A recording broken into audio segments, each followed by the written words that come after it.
Binalikan ng milyonarya ang dati niyang kaklase na tumulong sa kanya noong mahirap pa siya. Pero nagulat siya noong muli niya itong makita. Magandang araw sa inyo mga kaserye. Ngayon ay buklatin natin ang panibagong pahina na naglalaman ng paksang tunay na kaibigan, tunay na pag-ibig.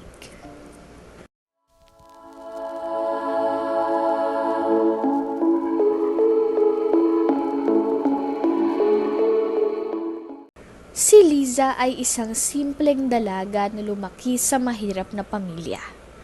Ang kanyang ama ay nakakulong dahil sa paggamit ng bawal na gamot. Kaya't hindi niya nakasama ang kanyang ama mula pa noong bata siya.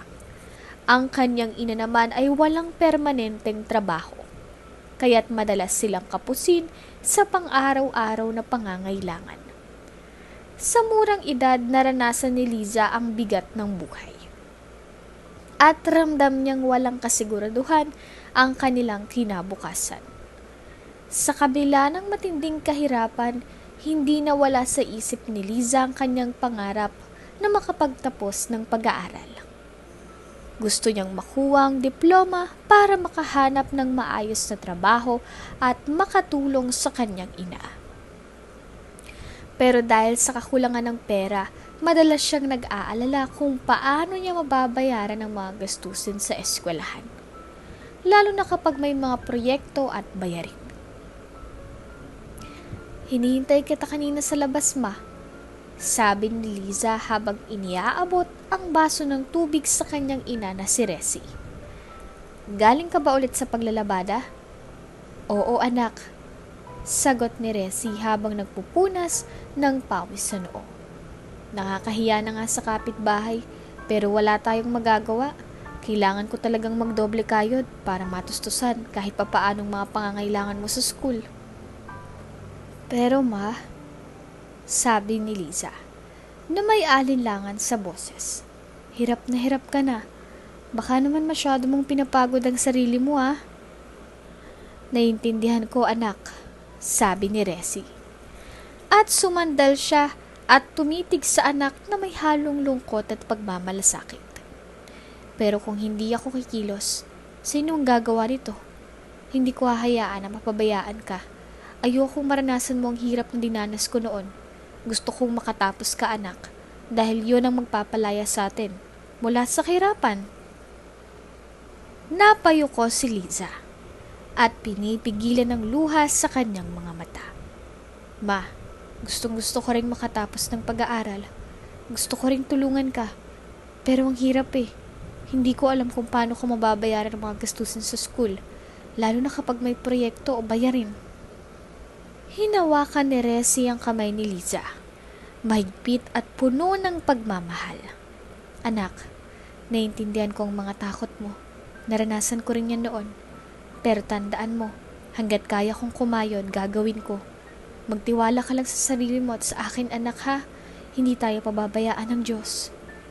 Hindi ko pinangarap ang ganitong buhay para sa'yo, pero naniniwala akong malalampasan natin to." "Ma, minsan naiisip ko, ano kaya kung sumuko na lang ako? Minsan di ko na alam kung kaya ko pa eh. Ang bigat ng lahat, ma." Malungkot na sabi ni Liza. Ang kanyang boses ay puno ng pagod at pag-aalala. Mabilis na umiling si Resi. "Hindi, anak. Hindi mo dapat isuko ang pangarap mo. Kung susuko nga ngayon, mas lalo tayong walang patutunguhan. Alam mo, anak, ang bawat paghihirap natin ngayon, may kapalit yan na magandang kinabukasan. Kaya kapag nakatapos ka, magiging magaan ang lahat." Napangiti ng bahagya si Liza. "Salamat, ma. Alam kong mahirap, pero sa tuwing naririnig kita, nabibigyan ako ng lakas. Hindi ko alam kung paano ako magpapatuloy kung wala ka, ma." "Anak," sabi ni Resi. May bahid ng emosyon ang kanyang boses. "Ako nga dapat ang nagpapasalamat sa iyo. Ikaw ang nagbibigay sa akin ng dahilan para magpatuloy. Huwag mong kakalimutan na kahit mahirap ang buhay natin, hanggat magkasama tayo, makakaya natin to. Sa kabutihang palad, si Liza ay may matalik na kaibigan at kaklase na si Dominic. Si Dominic ay mas nakakaangat sa buhay. At dahil sa kanilang pagiging magkaibigan, hindi siya nag-atubiling tumulong kay Liza sa kahit anong paraan. Lagi niyang sinisiguro na may baon si Liza tuwing tanghalian. At kapag kailangan ng mga materyales para sa proyekto, si Dominic ang nagbibigay ng tulong sa kanya. Sa kabila ng lahat ng kabaitan ni Dominic, nahihiya pa rin si Liza. Hindi niya maiwasang makaramdam ng kaba dahil alam niyang hindi niya kayang ibalik ang tulong na ibinibigay ni Dominic. Madalas niyang isipin na baka isang araw magsawa ito sa pagtulong sa kanya. Pero hindi ito nangyari. Patuloy na naging matatag si Dominic sa pagiging kaibigan niya. At hindi kailanman pinaramdam na may utang na loob si Liza sa kanya. Para kay Liza, si Dominic ang kanyang inspirasyon. Sa tuwing napanghihinaan siya ng loob, naaalala niyang mga pangako ni Dominic na hindi siya pababayaan. Dahil dito, mas lalo siyang nagiging masipag sa pag-aaral. Alam niya na kahit mahirap ang sitwasyon nila, may mga taong handang tumulong sa kanya basta't hindi siya susuko sa mga pagsubok.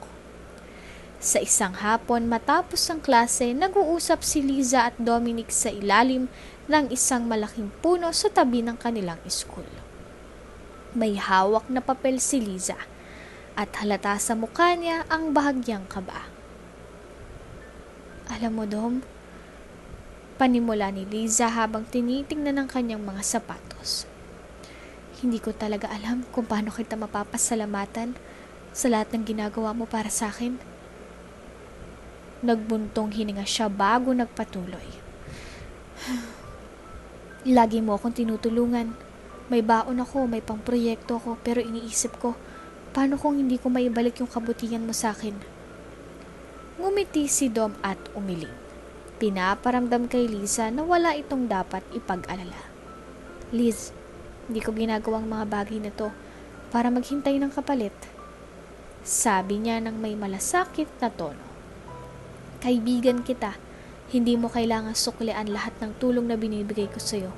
Ang mahalaga sa akin ay makita kang masaya at nagtatagumpay sa buhay. Isa pa, alam kong kayang-kaya mong umabot sa mga pangarap mo.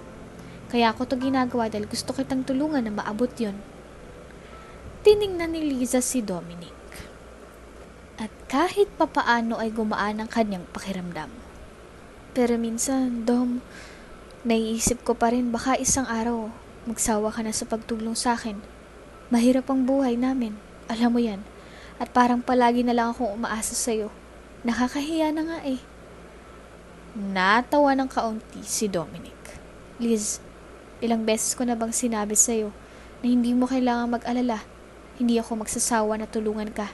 Hindi ko ipaparamdam sa'yo na may utang na loob ka sa akin.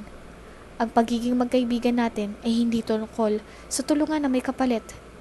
Tinutulungan kita dahil mahalaga ka sa akin bilang kaibigan. Gusto ko lang masigurado na hindi ka susuko sa mga pangarap mo. Parang natunaw ang lahat ng kaba ni Liza sa mga salita ni Dominic. Napangiti siya, pero may bakas pa rin ng pag-aalinlangan. Hindi ko alam, Dom, kasi minsan kapag nahihirapan ako sa mga gawain o sa problema ko sa buhay, pakiramdam ko hindi ko kaya. Pero tuwing naaalala ko yung mga sinasabi mo, nagkakaroon ulit ako ng lakas para magpatuloy. Ngumiti si Dominic at hinawakan ang balikat ni Liza. Alam mo, Liza, hindi madali ang buhay pero hindi mo rin kailangang harapin lahat ng mag-isa. Nandito ako, si tita at kahit ano pang mangyari hindi ka namin iiwan. Basta't magporsige ka lang, okay? Naniniwala ako sa'yo. Kaya mo yan. Tumango si Liza. At ngayon ay may determinasyon sa kanyang mga mata. Salamat, Dom. Hindi mo alam kung gaano kahalaga sa akin yung mga sinasabi mo. Dahil sa'yo, alam kong kaya kong lampasan kahit ano. At hindi ako susuko para sa inyo. At sa mga oras na iyon, mas lalo pang tumibay ang kanilang pagkakaibigan. Hindi dahil sa material na tulong, kundi dahil sa tiwala at suporta na kanilang pinagsasaluhan. Makalipas ang ilang araw, masayang nag-uusap sina Liza at Dominic sa ilalim ng puno sa kanilang universidad. Paborito nilang tambayang ito dahil dito sila nakakakuha ng sariwang hangin na kailangan nila para kahit papaano ay nakakapagpahinga sila dito. Pareho silang may mga ngiti sa labi habang binibiro ni Dominic si Liza tungkol sa pagiging palaging abala sa kanyang mga proyekto. Grabe ka, Liz, baka naman pati oras para magpahingay wala ka na. Biro ni Dominic habang tinutulungan si Liza ayusin ang kanyang mga gamit. Napatawa si Liza at sinagot, "Nako Dom, hindi naman ako ganun kawalang pahinga no. Kailangan ko lang talagang mag-double time sa lahat ng ginagawa ko. Gusto ko kasi makatapos agad para makatulong na sa nanay ko."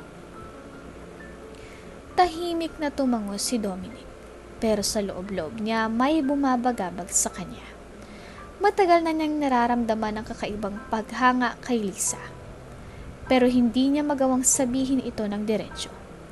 Nagpatuloy sila sa biruan, pero alam ni Dominic na oras na para maging seryoso.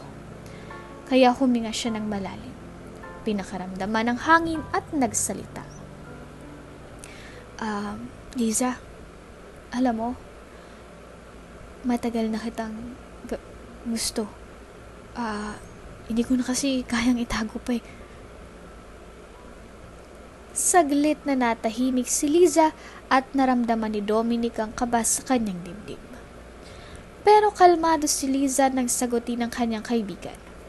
Dom, alam mo, sobrang na-appreciate ko ang pagiging bukas mo sa nararamdaman mo para sa akin.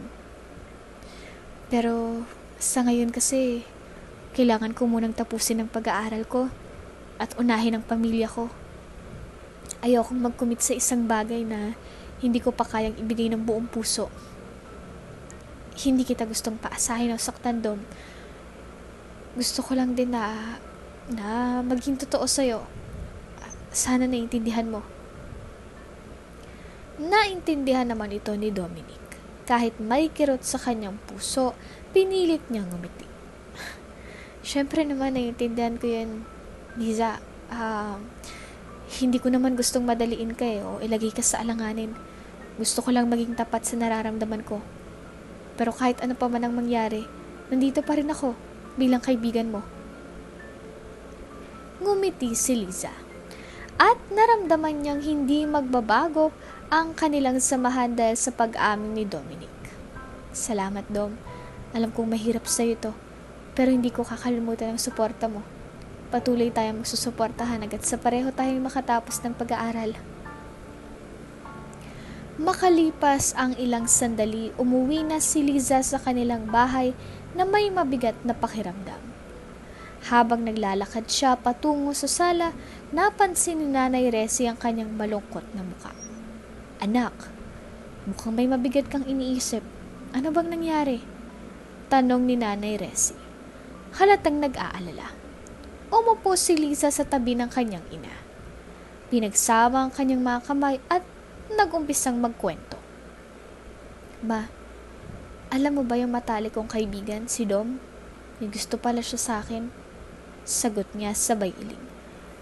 Hindi ko talaga inaasahan yun, ma. Ang hirap kasi. Hindi ako handang pumasok sa isang relasyon. Gusto ko munang magtapos ng pag-aaral. Dagdag ni Liza. Kaya pala ganyan ang mukha mo? Sagot ni Nanay Resi. Umabot ang kamay nito para hawakan ang balikat ni Liza. Alam mo, nak, minsan, mahirap talagang tanggapin ang mga ganyang sitwasyon, anak. Pero mahalaga na malaman mo ang priorities mo. Ipinaglalaban mo ang iyong kinabukasan at tama ang desisyon mo na pagtuunan ng pag-aaral. Hindi naman siya mawawala, di ba? Oo, ma. Pero naisip ko rin na baka magalit siya o kaya magtampo. Ang hirap. Sagot ni Liza. Tumingin sa sahig habang nag-iisip. Ayokong mawala siya bilang kaibigan. Makipag-usap ka sa kanya ng maayos. Sabihin mo kung anong nararamdaman mo. At kung bakit gusto mo munang mag-focus sa pag-aaral mo, mas mainam na maging tapat ka sa kanya, anak. Mas mahirap kung hindi mo siya kakausapin at patuloy mo siyang paaasahin. Payo ni Nanay Resi. Tumango si Liza at unti-unting nakaramdam ng ginhawa sa mga salita ng kanyang ina. Salamat, ma, pero nasabi ko na rin naman sa kanya kung bakit at susubukan kong makipag-usap ulit sa kanya dahil alam ko naman na supportive siya. Isang hakbang sa tamang direksyon yan, anak. Lagi mong tatandaan na nandito lang ako para sa iyo, ah. Ang bawat desisyon mo, anak, ay bahagi ng iyong paglalakbay. At mahalaga na sundin mo ang puso at isipan mo. Nakangiti na si Liza. Ramdam ang suporta ng kanyang ina. Tama ka, ma. Gagawin ko pong makakaya ko. At ganun nga ang nangyari. Bagamat may nararamdaman si Dominic para kay Liza, hindi ito naging hadlang sa kanilang pagkakaibigan. Patuloy silang nagtulungan sa kanilang mga proyekto at mga pagsusulit hanggang sa parehong makapagtapos ng kolehiyo. Sa kanilang pagtatapos, napatunayan nilang mas matibay pa rin ang pagkakaibigang itinayo nila sa kabila ng lahat. Pagkalipas ng ilang taon, pareho silang nakapagtapos ng kanilang pag-aaral at nagkaroon ng mga trabaho. Ang buhay nila ay naging abala sa mga responsibilidad, kaya unti-unti na silang nawala ng komunikasyon. Si Liza sa wakas ay nagkaroon ng maayos na trabaho na nagbigay sa kanya ng pagkakataong ituwid ang kanyang buhay. Sa kanyang sipag at tiyaga, nakapagpatayo siya ng bahay para sa kanyang nanay at nakabili na rin ng sariling kotse. Sa kabila ng kanyang mga natamo, hindi niya kinalimutan si Dominic. Ang kaibigan niyang tumulong sa kanya noong siya ay nahihirapan at walang-wala. Habang lumilipas ang mga taon, palagi pa rin naiisip ni Liza si Dominic. Sinikap niyang hanapin ito. Umaasang makikita niyang kanyang matalik na kaibigan. Ginamit niyang lahat ng paraan, mula sa social media hanggang sa mga dating tirahan ni Dominic. Pero wala si Dominic.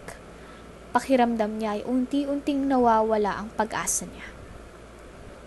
Pero sa kabila ng lahat, nanatili ang pangako niya sa sarili na hindi siya titigil sa paghahanap. Habang nag-iisa si Liza, nagsimula na siyang magmuni-muni sa mga taon na lumipas mula nang huli silang magkita ni Dominic. San ka na ba, Dominic?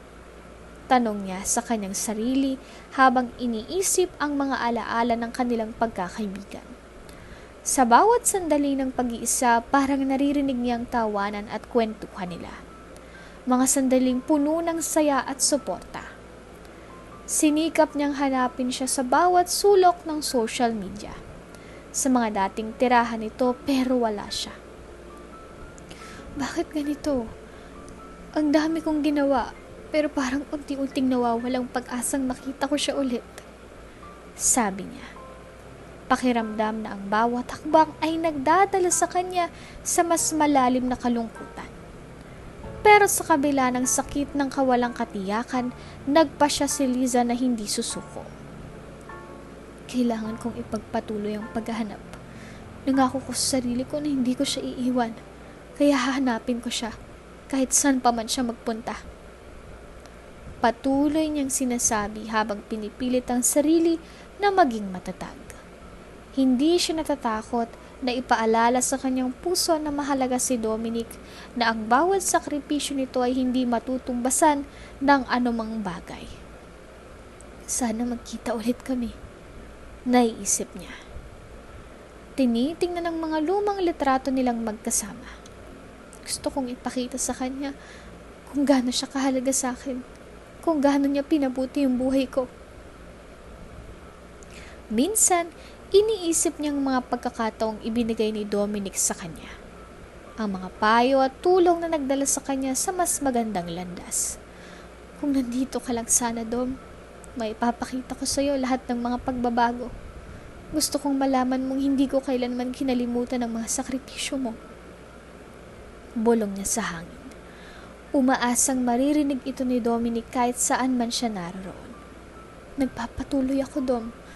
Tulad ng sabi mo sa akin nun, kahit gaano pa kahirap, dahil sa pagmamahal ko, sa pagkakaibigan to, kakayanin yun. At sa kanyang puso, may pag-asa pa rin. Kahit gaano man ito kaliit na isang araw, muling magkikita sila at masasabi niyang lahat ng pasasalamat na matagal na niyang gustong sabihin.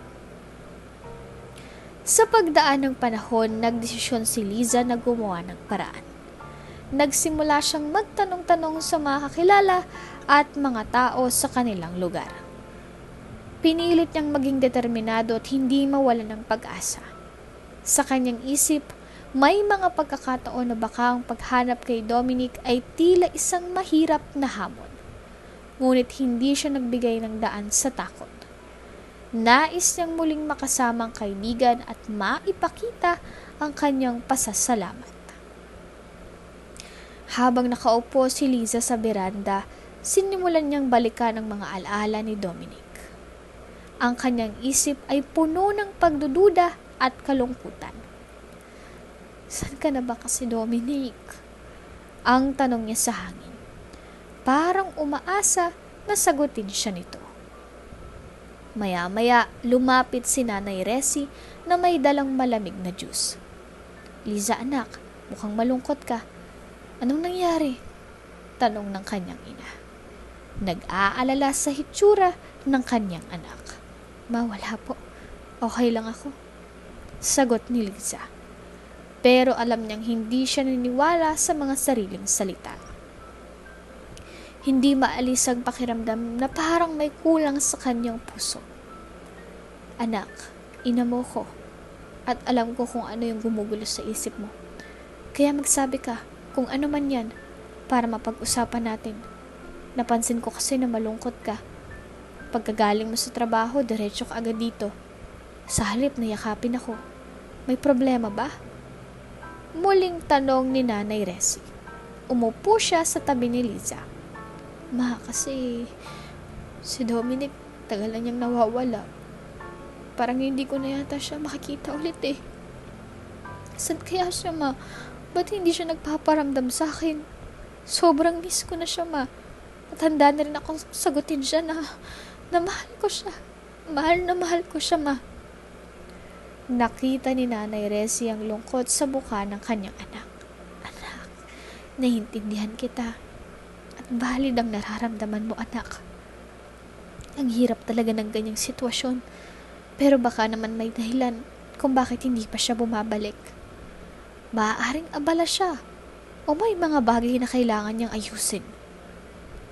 Pero dami ko nang ginawa, ma. Nagtanong na ako sa mga kakilala niya. Naghanap sa mga dating lugar na pinupuntahan namin. Wala eh. Alam mo yung parang nawawala na siya sa mundo. Nanginginig na sagot ni Liza. At hindi mapigilan ng mga luha. Alam mo, anak, minsan sa buhay, may mga tao tayong hindi na natin kayang kontrolin. Pero ang importante, hindi ka nag-iisa. Nandito ako para sa'yo. Mahinahon na sinabi ni Nanay Resi. Lagi ko nalang iniisip kung bakit siya umalis nang walang paalam, ma. Nasasakit eh. Mapakiramdam ko, may parte ng sarili ko na nawala. Patuloy ni Liza. Sinubukang puna ng kawalang awa na dulot ng pagkawala ni Dominic. Natural lang yan, anak, na makaramdam ng ganyan. Pero kailangan mong maging matatag. Kapag handa na si Dominic, babalik din yun. Pero hanggang sa pagbalik niya, kailangan mo ring alagaan ang sarili mo. Payo ni Nanay Resi. Hinawakan ang kamay ni Liza. Oo nga, ma. Pero mahirap. Ang dami kong alaala sa kanya. Lahat ng saya, lahat ng tawa. Ang dami naming pinagsamahan, ma. Paano ko siya kakalimutan? Sabi ni Liza. Nahihirapan ang boses. Ang mga alaala, anak, parte yun ng pagkatao. Huwag mo isiping mawawala ang mga yun, ha? Isipin mo lang na dala-dala mo siya kung saan man siya magpunta. At palagi mong tatandaan, anak, may mga pagkakataon na ang tao ay natututo mula sa pagkawala. Sabi ni Nanay Resi. Salamat, ma. Baka nga kailangan ko lang talagang maghintay. Pero sana, makita ko siya ulit. Miss na miss ko na siya. Sabi ni Liza. Napapangiti ng kaunti sa pag-aalala kay Dominic. Darating din ang panahon, anak. Basta't huwag kang mawawalan ng pag-asa, ha? Lagi akong nandito para sa'yo. Sagot ni Nanay Resi at yumakap kay Liza ng mahigpit. Habang unti-unting nababawasan ang kanyang lungkot, kailangan niyang patuloy na maghanap. Hindi lang para kay Dominic, kundi para sa sarili niyang kaligayahan. Isang araw habang pauwi si Liza mula sa kanyang trabaho, napansin niyang isang lalaking palaboy sa kalsada. Lumapit siya at tumingin ng mabuti. Halos hindi siya makapaniwala sa kanyang nakita. Si Dominic ang nakahandusay sa lupa. Agad niya itong nilapitan sa kanyang paglapit. Nakaramdam siya ng matinding pagkabigla nang malaman na nawalan si Dominic ng trabaho matapos pumanaw ang kanyang mga magulang. Umupo sa tabi ni Dominic si Liza. Dominic, anong nangyari sa'yo? Ba't nandito ka sa kalsada? Nag-aalalang sabi ni Liza. Liza, hindi ko na alam kung saan ako pupunta. Nawalan ako ng trabaho at wala na rin ang mga magulang ko. Dominic, hindi ko kayang isipin na nag-iisa ka na lang ngayon at ganito na kalagayan mo. Sabi ni Liza. Naaksidente sila, Liza. Nasabay nun. Dahil sa naging abala ko sa pagkawala ng mga magulang ko, nalugi din yung kumpanya namin. Hanggang sa hindi ko na nagawa ng paraan para ibalik ang lahat. Lumubog ako sa utang, Liza. Kaya ayun, pinalayas nila ako sa sarili kong bahay. Lahat nawala sa akin, kaya nandito na ako ngayon palaboy. Umiiyak na sabi ni Dominic. Sorry, Dom. Hindi kita agad nahanap. Kung naging pabaya akong kaibigan, hindi ako gumawa ng paraan para mahanap ka. Tugon ni Liza.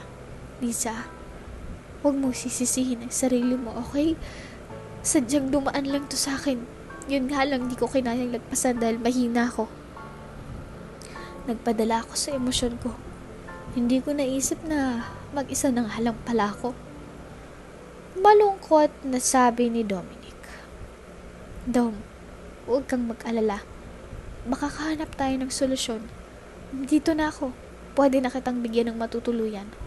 At tutulungan kitang makahanap ng bagong trabaho.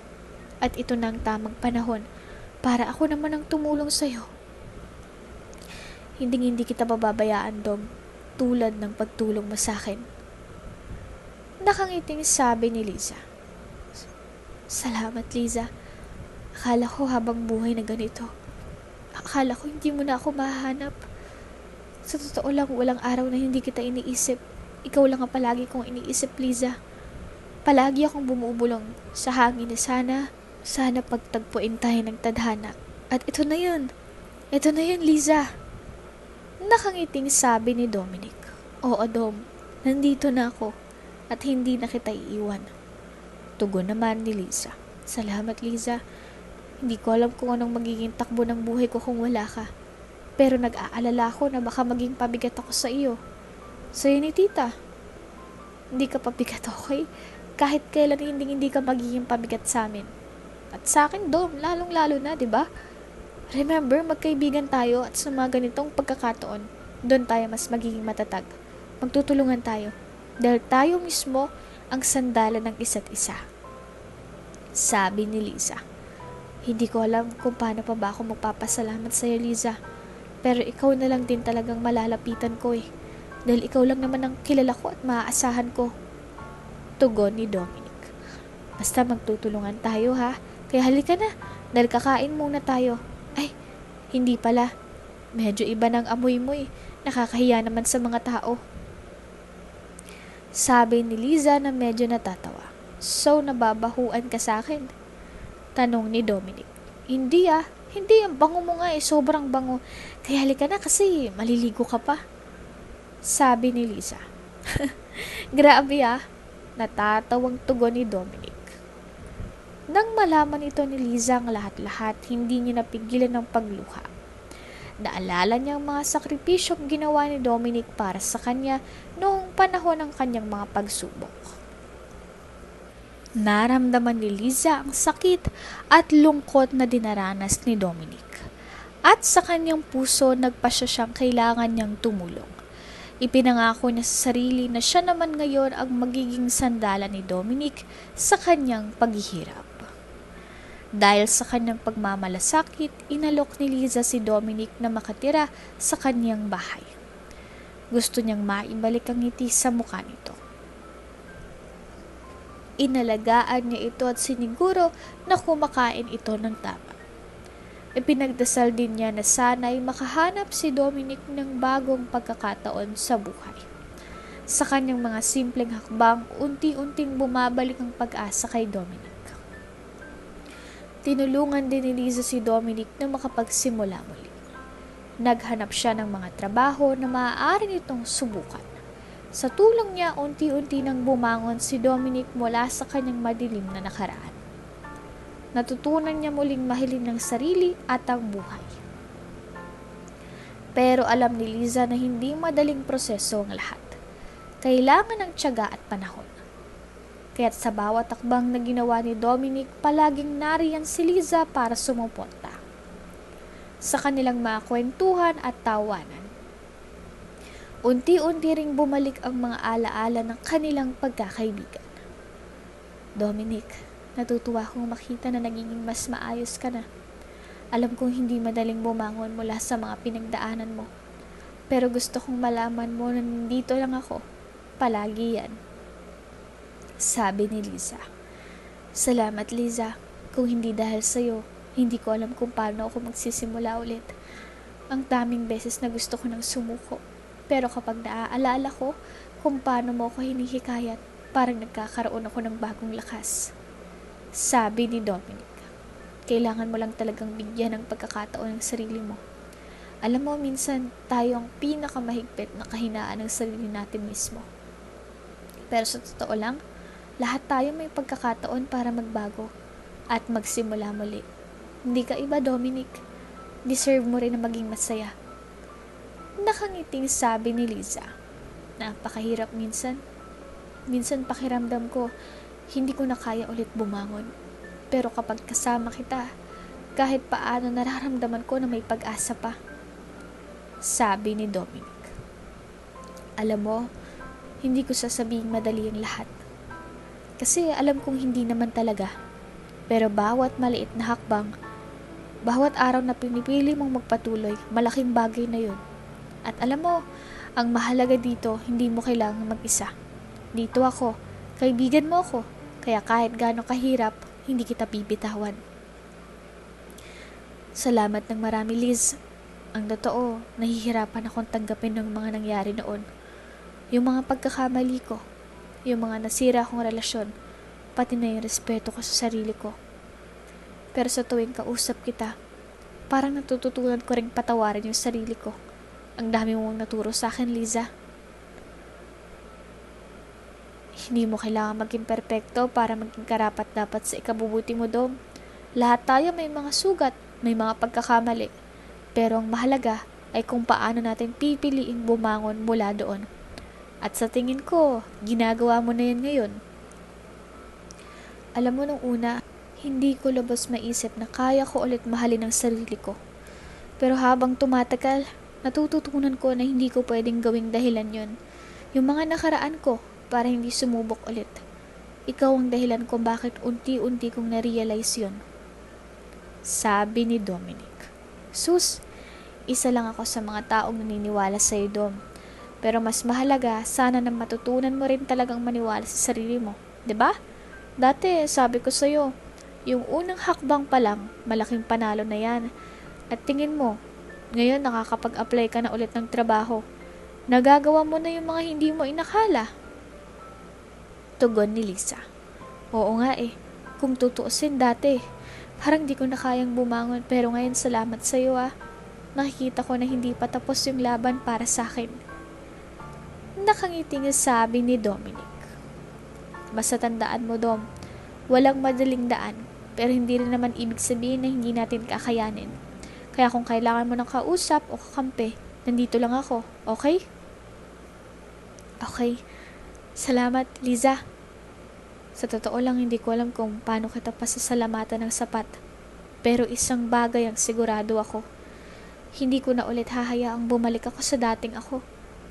Hindi lang dahil sa'yo, pero dahil gusto ko ring magbago para sa sarili ko. Tugon ni Dominic. At yan ang pinakamasarap na marinig, Dominic. Nakikita ko na mas kaya mo na ngayong harapin yung buhay. Nang may kumpiyansa. Proud ako sa'yo ah. Nagpatuloy ang kanilang pag-uusap. Puno ng pag-asa at suporta. Sa bawat araw na lumilipas, lalo pang nagiging matatag ang pagkakaibigan nila. At ang muling pagbangon ni Dominic ay naging inspirasyon para sa kanilang dalawa. Dahil sa pagkakaibigan nilang ito, nagkaroon sila ng bagong simula. Naging inspirasyon si Liza kay Dominic upang ipagpatuloy ang laban sa buhay. Sa kabila ng mga pagsubok, nagpatuloy ang kanilang kwento ng pagkakaibigan at pag-asa. Habang magkasama sina Liza at Dominic sa isang tahimik na hapunan, parang ang buong mundo ay lumiliit at umiikot lamang sa kanila. Ang mga ilaw sa paligid ay malambot. Ang tunog ng mga kutsara at tinidor ay halos hindi maririnig. At parang sila lang ang dalawang tao sa loob. Ramdam ni Liza ang kakaibang damdamin sa kanyang puso. Isang bagay na hindi niya inaasahan pero hindi na niya kayang itanggi. Alam mo, Liza, nagsimula si Dominic habang tahimik silang kumakain. Parang may bigat ang kanyang mga salita. Parang pinag-iisipan ng mabuti ang sasabihin. Matagal na kitang iniingatan, hindi lang bilang isang kaibigan, kundi bilang isang taong espesyal sa akin. Tumingin si Liza kay Dominic. Ang mga mata nito ay puno ng sinseridad. Alam niyang darating ang sandaling ito. Pero hindi niya inakalang magiging ganito kahalaga ang magiging pag-uusap nila. Dominic, binitawan ni Liza ang kanyang kutsara at huminga ng malalim. Sa totoo lang, simula nung magkasama tayo ulit at nagbalik sa mga nakaraan natin, hindi ko rin napigilang makaramdam ng kakaiba sa'yo. Hindi lang basta bilang kaibigan, kundi higit pa ron. Nagliwanag ang mukha ni Dominic. Parang nagtanggalan ng bigat sa dibdib. Ibig sabihin, nararamdaman mo rin? Tanong niya. Puno ng pag-asa ang boses. Tumango si Liza. Oo, hindi ko na rin kayang itanggi. Sa tuwing kasama kita, pakiramdam ko kompleto ako. Ibang saya na nararamdaman ko, Dom. Alam ko dati magkaibigan tayo. Pero ngayon, iba na ang lahat. Hinawakan ni Dominic ang kamay ni Liza sa ibabaw ng mesa. Marahang pinisilito. Liza, matagal na kitang mahal. At sinabi ko rin to sa'yo noon, pero hindi ka pa nanhanda. At ngayon nararamdaman kong ito na yun. Napatitig si Liza sa mga mata ni Dominic. Naroon ang sinseridad at pagmamahal na hindi niya makita sa kahit kanino. Sa mga sandaling iyon, alam niyang siya ay handa na. Oo, Dom. Mahinang sabi ni Liza habang hawak pa ang kamay ni Dominic. Handa akong ibigay ang puso ko sa'yo. Handa akong harapin ang bukas kasama ka, Dominic. Ngumiti si Dominic. Puno ng saya at pagmamahal ang kanyang puso. Hindi mo alam kung gaano ako kasaya ngayon, Liza. Gagawin kong lahat para maging karapat-dapat ako sa'yo. Hindi ko hahayaang masaktan ka. Alam kong hindi magiging madali, sagot ni Liza. Pero mahalaga, Magkasama tayong haharapin ang kahit anong pagsubok. Ikaw ang pinili ng puso ko, Dominic. Sa mga sandaling iyon, parang natuldukan ng lahat ng alinlangan sa pagitan nila. Sila ay parehong nakahanda ng harapin ang kanilang bagong simula. Magkasama, puno ng pagmamahal at pag-asa. Sa bawat araw na magkasama sila, palagi nila pinipiling maging masaya. Kahit na may mga pagkakataong may problema o pagsubok na dumarating, lagi silang nagtutulungan. At pinipilit nilang laging ngumiti sa kabila ng mga hamon sa buhay. Madalas silang maglakad sa parke o mag-usap ng matagal. Kahit tungkol sa mga maliliit na bagay lang. Kahit simpleng sandali, ito'y mahalaga para sa kanila. Dahil ito ang nagpapasaya sa kanila. Natutunan nilang mas mahalaga ang mga oras na magkasama sila kaysa sa kahit anong material na bagay. Sabi nga nila basta't kasama mo ang mahal mo, kahit saan ay masaya. Kapag may mga pagsubok, hindi nila ito tinatakbuhan. Magkasama nilang hinaharap ang mga problema at sa bawat pagsubok ay nagiging mas malakas ang kanilang pagsasama. Ang pagtitiwala at pagmamahal nila sa isa't isa ay ang kanilang lakas sa bawat hamon. Lagi nilang pinapaalalahanan ng isa't isa na hindi lahat ng araw ay masaya. Pero laging may paraan para gawing magaan ang bigat ng buhay. Maraming beses na nasubok ang kanilang relasyon. Pero sa halip na maghiwalay, lalo silang naging matatag. Natutunan nilang magbigay daan, magpatawad at magpasalamat sa bawat araw na sila ay magkasama pa. Alam nilang ang buhay ay puno ng sorpresa. Pero hanggat magkasama sila, handa nilang harapin anuman ito. Hindi mahalaga para sa kanilang yaman o karangyaan. Ang tanging mahalaga ay ang pagkakaroon ng kasiyahan at kapayapaan sa isa't isa. Natutunan nilang hindi sukatan ng material na bagay sa tunay na kaligayahan. Ang kanilang pagmamahalan ay simpleng pinapakita sa araw-araw na pag-aalaga sa isa't isa. At ito ang nagbibigay kulay at sigla sa kanilang buhay. Sa kabila ng lahat, ang kanilang relasyon ay nanatiling puno ng pagmamahal. Kahit ilang taon na ang lumipas, hindi nawala ang saya at sigla ng kanilang pagsasama. Patunay ito na kahit maraming hirap ang dumarating, ang tunay na kaligayahan ay makakamtan kung ang puso at isip ay puno ng pagmamahal at tiwala sa isa't isa. Habang abala sa kusina sina Liza at Dominic, niluluto ang adobong paborito ni Liza, hindi maiwasang magtawanan ng dalawa dahil parang hindi sila magkaintindihan kung paano ang tamang lutuin ang ulam. Ba't parang dami ng toyo? Sigurado ka ba dyan? Biro ni Dominic habang tinitimplahan ang kanilang niluluto. Hindi, tama lang yan Han, basta tiwala lang. Sagot ni Liza, kasabay ng ngiti at pagkindat kay Dominic. Biglang bumukas ang pinto at pumasok si Resi, ang nanay ni Liza, daladalang ilang gulay mula sa hardin. Napansin nitong ingay at tawanan sa kusina. Ano ba tong naririnig ko? Adobo o komedyang niluluto nyo? Talaga naman kayo. Tanong ni Resi na may halong biro habang papalapit sa kanilang dalawa. Mabuti dumating kayo. Hindi kasi marunong tong si Dominic. Natatawang sabi ni Liza sabay turo sa kasintahan. Naku, sa dami ng adobong niluto ko, sigurado kung kaya ko kayong tulungan. Sagot ni Resi habang nagmamadaling pumeso sa tabi nila. O, Dominic, anak, ito ganito ang tamang timpla. Mas konti ang suka kaysa sa toyo para may balanse. Tapos huwag kalimutang patagalin sa apoy ha, para lumasa. Ay, ganun ba, ma? Kaya pala kanina parang kulang sa asim. Tapos sabi ni Hanma, magtiwala lang daw ako sa kanya.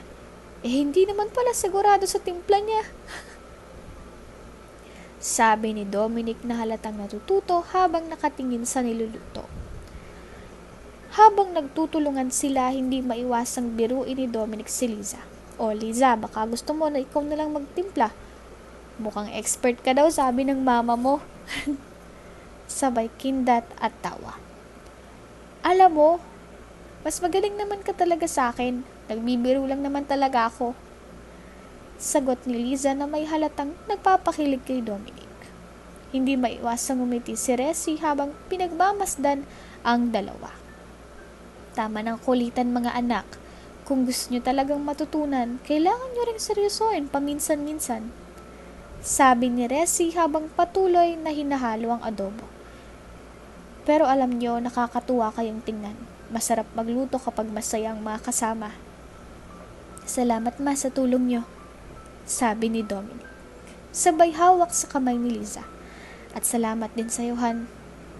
Nako, ang sweet nyo. Basta magtiwala kayo sa isa't isa, hindi lang sa pagluluto kundi sa lahat ng bagay. Ganon din ako sa tatay ni Liza dati. Habang nagluluto ng adobo, nagkaroon ng masayang pag-uusap at pagtutulungan ng tatlo. Punong-puno ng tawanan, kulitan at pagmamahal. Habang nakaupo sina Liza, Dominic at Nanay Resi sa tabi ng ilog, napapalibutan ng sariwang hangin at ang tunog ng agos ng tubig. Nagpatuloy ang masayang usapan nila tungkol sa kanilang mga plano sa hinaharap. Si Dominic na tahimik at parang may iniisip. Biglang tumayo at kinuha ang kamay ni Liza. Nagtaka si Liza sa biglang seryosong ekspresyon ng mukha ni Dominic. Liza, sabi ni Dominic habang pinapanood ni Nanay Resi ang eksena. Matagal na kitang minamahal. Sa bawat sandali ng ating pagsasama, mas lalo kong napagtanto na ikaw ang gusto kong makasama habang buhay. Huminga siya ng malalim bago tinuloy. Alam kong hindi palaging madali ang ating relasyon, pero sa lahat ng yun, lagi kitang pinipili. Ngayon gusto kong gawing opisyal ang lahat, Liza. Papayag ka bang maging asawa ko? Natulala si Liza sa narinig. Matagal na niyang hinihintay ang sandaling ito. Pero hindi niya akalain na mangyayari ito sa ganito kasimpleng piknik kasama ang kanyang ina. Tumulo ang luha sa kanyang mga mata. Hindi dahil sa lungkot, kundi dahil sa tuwa. Dominic, sabi niya habang pinipigil ang panginginig ng boses. Oo, matagal na rin akong naghihintay para dito. Wala akong ibang gustong makasama habang buhay kundi ikaw. Nakangiti si Nanay Resi habang pinagmamasdan ang dalawa. Ang tagal kong hinintay na makita kayong magkatuluyan, sabi niya. Simula pa lang ikaw na ang tamang tao para sa anak ko, alam ko, Dominic. Nakikita ko kung paano mo siya inaalagaan, pinagpapahalagahan. Sigurado kong magiging masaya kayong dalawa. Mama, maraming salamat. Sagot ni Liza habang yakap-yakap ang kamay ng kanyang ina. Napaka-importante ng suporta mo sa amin at hindi magiging ganito kasaya ang lahat kung wala ka. Si Dominic ay yumuko rin bilang tanda ng pasasalamat. Tita, sa inyong suporta at pagmamahal niyo kay Liza, lagi kong pinapangako na aalagaan ko siya. Handa akong magsakripisyo para sa kanya. At gusto kong ipagpatuloy ang buhay namin ng magkasama. Alam kong kaya mo yan, Dominic. Tugon ni Nanay Resi. At sigurado akong ang kasal nyo ay magiging espesyal. Kahit na gusto nyo tong gawing simple, hindi sa mga ingranding bagay na susukat ang pagmamahal, kundi sa tunay na pangako nyo sa isa't isa. Muling nagkatitigan sina Liza at Dominic. At ramdam nila na ang bawat salita ay may malalim na kahulugan. Sa araw na iyon, sa tabi ng ilog, napagpasyahan nila ang kanilang hinaharap. Isang simpleng kasal, puno ng pagmamahalan, sa harap ng mga taong mahalaga sa kanila. Isang simpleng kasal lang, sabi ni Liza at nakangiti kay Dominic. Gusto ko nandun lang yung mga pamilya at malalapit natin kaibigan. Hindi mahalaga kung malaki o maliit, basta't magkasama tayo. Oo, Liza. Ang importante, magkasama tayo sa harap ng mga mahal natin. At ipinapangako natin ang walang hanggang pagmamahal at pag-aaruga sa isa't isa. Tugon ni Dominic. Makalipas ang ilang taon, maayos at masaya ang buhay ni Liza at Dominic. Sa bawat araw na lumilipas, ramdam nilang pagmamahal at suporta sa isa't isa. Mula sa mga simpleng gawain sa bahay hanggang sa mga mas mabibigat na problema. Magkasama nilang hinaharap ang lahat. Hindi nila hinahayaan na may mangyari na hindi nila pinag-uusapan at pinagtutulungan. Dahil dito, lumalim ang kanilang relasyon. At lalo silang naging matatag bilang mag-asawa. Ang pagiging magkasangga sa buhay ay naging susi sa kanilang tagumpay bilang pamilya. Natutunan nila ang halaga ng pagtutulungan lalo na sa mga panahong may mga pagsubok na dumarating. Si Dominic ay laging handang umagapay kay Liza. At ganoon din siya sa asawa. Alam nilang hindi perpekto ang buhay pero sapat ng pagmamahal at respeto nila para mapanatili ang kanilang pagsasama. Alam mo Han, hindi ko akalain na ganito kasarap ang pakiramdam na magkasama nating hinaharap ang lahat. Kahit nung mga panahong hirap tayo, lalo na nung nagsisimula pa lang tayo, ramdam kong suporta mo sa lahat ng bagay. Sabi ni Liza habang nag-aayos ng hapunan sa mesa. Tumango si Dominic. Oo nga Han, hindi man madali nung una, pero natutunan nating magtiwala sa isa't isa. Laging mag-usap. Hindi ko maisip kung paano natin nalagpasan ang mga pagsubok. Kung hindi dahil sa pakikipagtulungan mo sa akin. Lagi kang nandyan, hindi lang bilang asawa, kundi bilang kakampi. Ngumiti si Liza habang tinitingnan ng asawa. Pero hindi ba yun talagang mahalaga sa relasyon? Yung kahit anong problema o pagsubok, hindi tayong tatakot na pag-usapan to. Hindi ko nakakalimutan ang mga panahong kinakailangan kong magdesisyon para sa ating pamilya. Hindi mo kami iniwan sa ere.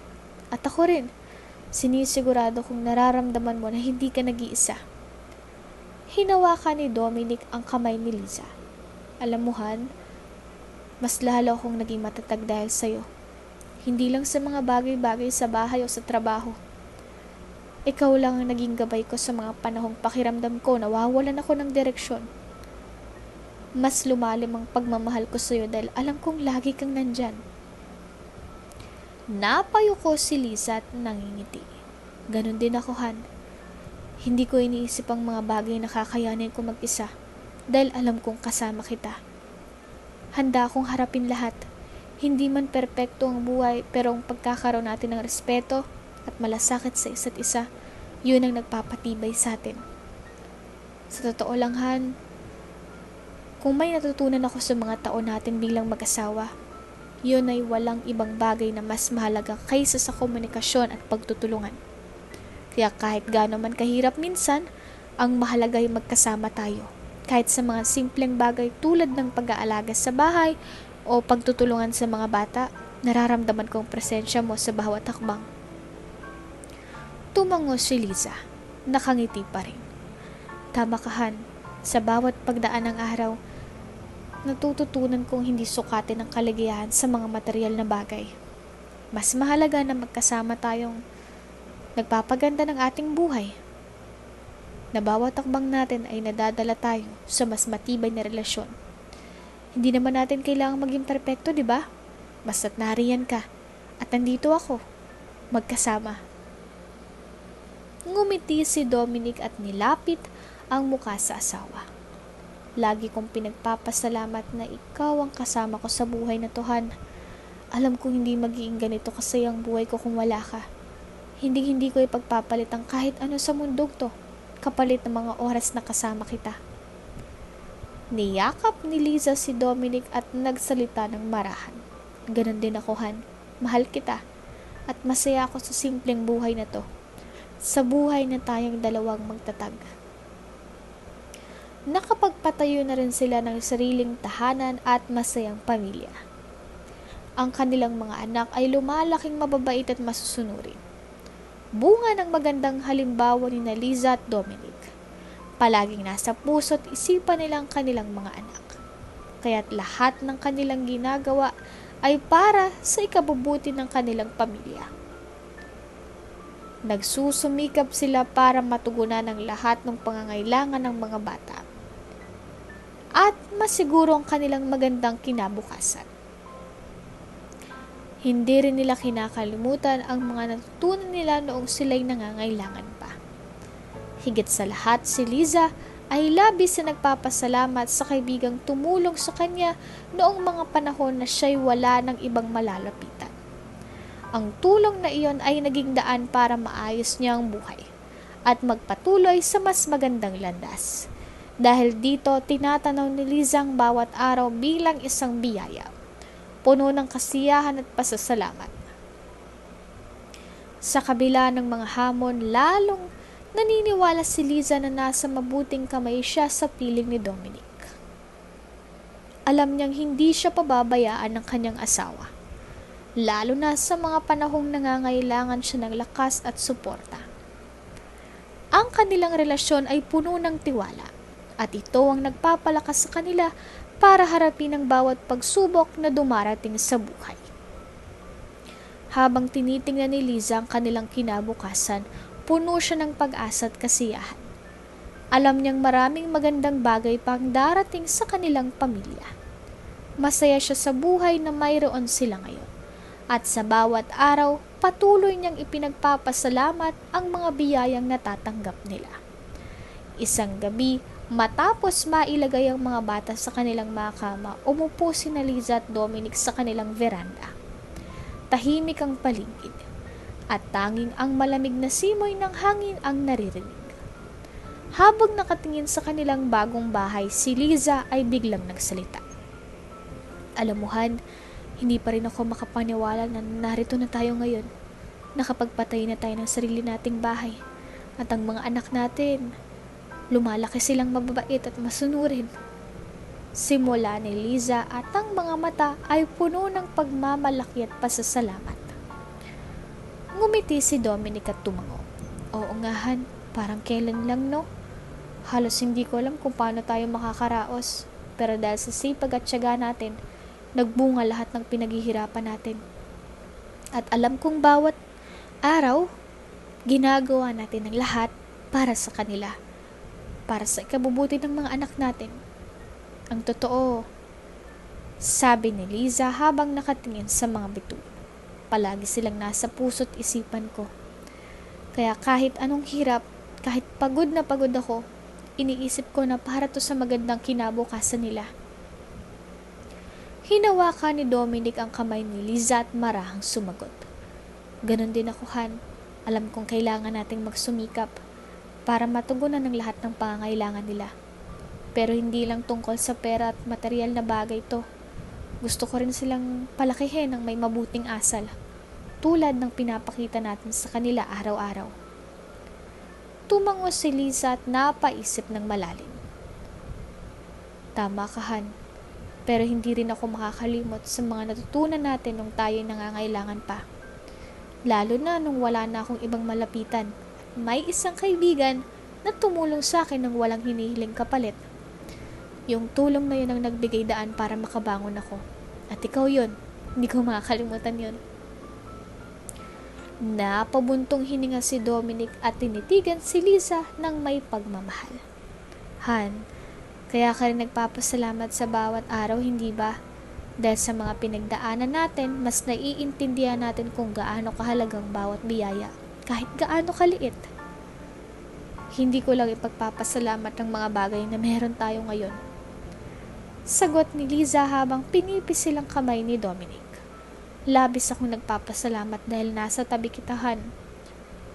Sa lahat ng pinagdaanan natin, alam kong hindi mo ako iniwan at lagi kang nandyan para sa akin. Tuwing kailangan ko ng lakas at suporta, ikaw ang unang nagbibigay. Lumalim ang tingin ni Dominic at sumagot ng malumanay. Han, palagi kitang aalagaan. Hindi kita pababayaan, lalo na sa mga panahon na mahina ka o nag-aalala. Nasa mabuting kamay ka, Han. Pinapangako ko yan. Ngumiti si Liza, puno ng pasasalamat sa pagmamahal ni Dominic. Kaya nga mahal na mahal kitahan. Dahil sa tiwala natin sa isa't isa, alam kong kahit anong pagsubok pang dumating, kaya natin tong harapin. Nagyakapan ng mag-asawa. Damang-dama ang kanilang matatag na relasyon. Ang gabi parang mas naging tahimik. Ngunit ang kanilang mga puso ay puno ng pagmamahalan at pag-asa sa kinabukasan ng kanilang pamilya. Dito ko na nga po isasara ang kabanatang pinamagatang Tunay na Kaibigan, Tunay na Pag-ibig.